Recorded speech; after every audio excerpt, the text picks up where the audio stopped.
Uhunmwonde local government council don show serious commitment to the environmental sanitation exercise wey Edo state government bring back for last Saturday of every month, as dem make sure say everybody for the local government join. Dem lock Eyaen market and all roads around to allow proper clean-up, as dem also catch those wey no obey the order come carry dem go mobile court sharparly. The council chairmo Honourable Benjamin Iredia sef follow dey supervise the cleaning for Eyaen market. Him happy with the governor order wey say every last Saturday na sanitation day. Him talk say Edo state need clean environment urgently, and the task force dey make sure say people obey. Iredia confirm say dem don charge defaulters for mobile court to make sure say next time everybody go comply.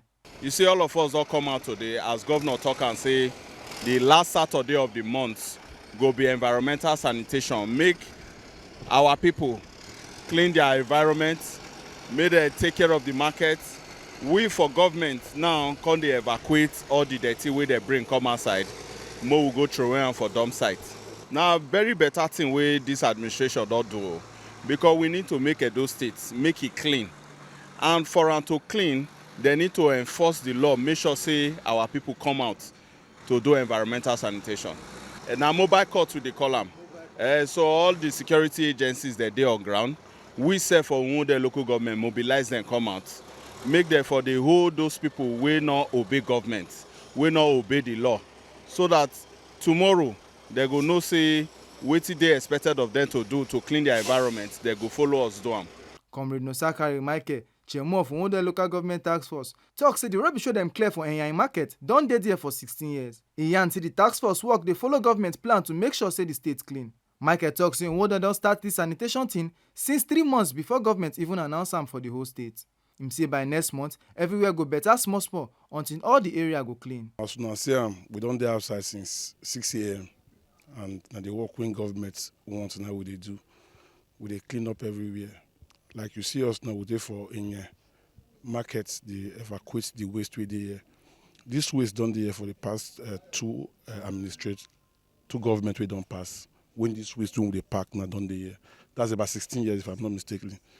You understand? So, but this government of Ukpebolo no want all this dirty. That's why he give us the tax to make sure say we clear everywhere, we clean up everywhere. And by the grace of God, even before state governments say make we begin to do environmental, Uhunmwonde don't start environmental 3 months ago. That's why you see am say even if you go other local government now, like Ikpobaoka and other area, the way we dey do am this side dey different, because we don't dey used to am small, and people don't dey comply. You know, because we don't dey do am before today. And that's why everywhere for this side, if you go the road, people they obey, they gradually go get them right. We know say not really easy to the people. See they come out small, with the arrest some, they carry go mobile court, and all of that. Those ones will break the rules and the law. You understand? So we know by God's grace, by next month it will be better than this one. Gradually, you see I'm saying we want everywhere go they clean up, and that's exactly what we want to achieve. Sanitarian Omorogbe Nogese, head of environment for Uhunmwonde local government, happy say this step wey government take go change Edo State from dirty to clean. Him talk say even though Uhunmwonde start am before other local governments, now everybody dey participate fully. Madam Omorogbe explain say they charge those wey no obey the sanitation order for mobile court to teach them lesson, so that next month dem no go waka around during sanitation time. Today na last Saturday of the month, which is environmental day. Today na they set aside we will take do environmental, and I like this development. Go make Edo State clean, unlike before where they come out everywhere dirty. So since we started, not say we start before that local government, everybody don't key into it. They do one now. They used to it. So as soon as we clean everywhere go clean. Not say see bulldozer now, payloader, tipper where we take the evacuate refuse. Those people will not complain now. They mobile court now. They find them, so that next time they will let listen. They will stay at home. They will clean their environments. Now I make them. So we dey here.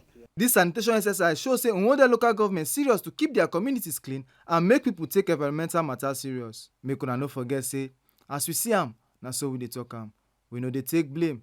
Ohifemi Onosimwa, TMC News.